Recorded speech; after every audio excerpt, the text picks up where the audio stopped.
Hey, this is Captain Paul Brawley with Fish Finder Guide Service. Hope everybody's been having a good week.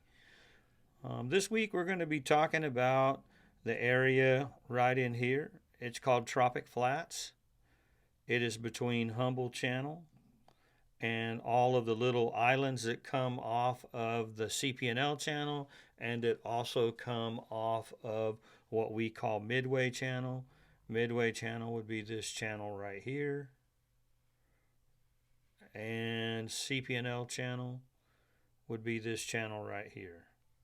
So this area here, you're going to want to make some long drifts. We're going to have a lot of southeast wind. We may get a norther, I'm not sure, but a lot of southeast winds. We're going to be making drifts starting about the tips of these islands, about where the Midway Channel and the tip of this island is. And we're going to be drifting back this way, back towards the old Humble Channel, all through there. In the beginning, while you're drifting, you're going to be going over sand holes and grass flats. Through there, you're going to be plugging all those sand holes looking for reds. Then, about right in here, you're going to run into some powdered green water.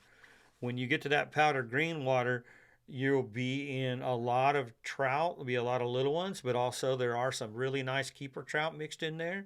So you're going to drift that. What I've been doing, because the shrimp availability's kind of been low. I think it's starting to come around again. But what I've been doing is throwing lures. I like a plum chartreuse. I like a pumpkin seed chartreuse. I like anything in purple, anything in strawberry, electric chicken, your favorite lure company. I like using Down South. I like using Bass Assassins a lot. And I like using Berkeley Power Baits a lot. So I'm using all of those with a 1/8 ounce jig head if I'm standing on the deck of the boat, and I like using a 1/4 if I'm up on the tower. That being said, you just kind of have to fill out the bottom with the type of weight you're using and see if you're hooking a bunch of grass or what's going on, how it's playing out to either go with a little heavier or a little lighter jig head. Anyway, that area right there is holding a lot of trout and redfish right now. So that's a good place to get going. If you have availability of live shrimp, you might go through there with popping corks and shrimp. I always choose around a 15-inch drop, and I like using the Four Horsemen corks, and I'm just popping shrimp through there. So that area right there has been pretty productive for trout and reds right now. The reds are further back here, and the trout are further out here. Anyway, we'll move on to the next area. All right, next we're going to make our way over here into Nighthawk Bay. Just after this bar right here, right out in here, we're going to be making long drifts across this bad boy.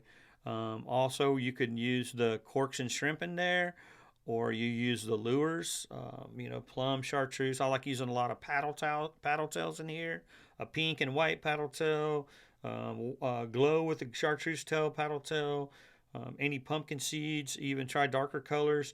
But you're going to be making drifts through there, kind of methodically throwing way out in front of you. You're going to just give it 4 or 5 cranks, let it sink, pop it. 4 or 5 cranks, let it sink, pop it. You're going to be looking for redfish and trout all through this bad boy here. Just coming back to this shoreline and drifting back across the behind these spoils. Once you get over in here, it doesn't seem to be as many fish as there are out in this big open area right here. I haven't really gotten into them too good on the north end yet. They've just kind of right here in the dead middle of this area. Seems like it's been pretty productive. You can try shrimp and corks. I prefer using lures in through here because you have to cover a lot of ground to catch those fish. Also straight across here, a little bit closer to this intercoastal, there's a little bit of an off-colored gut right here. There, you'll see a lot of birds feeding. Actually, all the way over to here, you'll see a lot of birds feeding, hitting the top. I think they're hitting shiners in there, hitting different deals in there. But that area there seems to be where there is quite a few good trout. The farther you get out this way, you might pick up a red. They're very few and far between out in there. But this area off the intercoastal, the first 100 yards, you'll see the birds hammering the top. You're looking for speckled trout in there, corks and shrimp, or you can use your darts, your pointy tail lures. I love Bass Assassins. I like to rig them backwards with a slit on the bottom. I like bringing my hook out that slit. It gives it a little extra wiggle when you're popping it. Trout seem to go crazy for them. I love plum, chartreuse, pumpkin seed, solid black. You could just use a solid black morning glory, anything through there. You will definitely see the birds hitting the top through that edge of that flat, and that seems to be where quite a few trout are right now. All right, guys, to wrap up this report, we're going to be looking right here on this big bend right here off of the edge of the natural drop. We're going to be looking at that around midday. I'm going to be fishing with popping corks and shrimp, and we're going to be going a couple of 100 yards into the natural gut, and then coming back, running around, coming back up, getting back on it, and then making the next drift out into the natural gut. You're going to start about 75 to 100 yards up on this grass flat, and you're going to be drifting a couple of 100 yards out into the sand. I wouldn't go way out to the middle of this abyss. That's about your turnaround point. Best thing you can do is once you get out there to run way around, come back up, pick your next spot, and then stop, and then start making your drift again. Right through there, I've been using shrimp and corks and using paddle tail lures to try to catch reds and trout. And that's once I get to the drop, if I feel inclined, I'll switch to more of a dart, a pointy tail, or an eel shape, and I will go to town in there looking for the trout.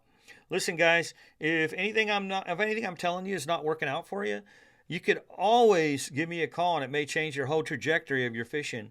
We could go out once, and things may start clicking for you, and you can really start figuring stuff out. Anyway, for this week, it's Captain Paul Brawley once again, and you guys be safe and take care.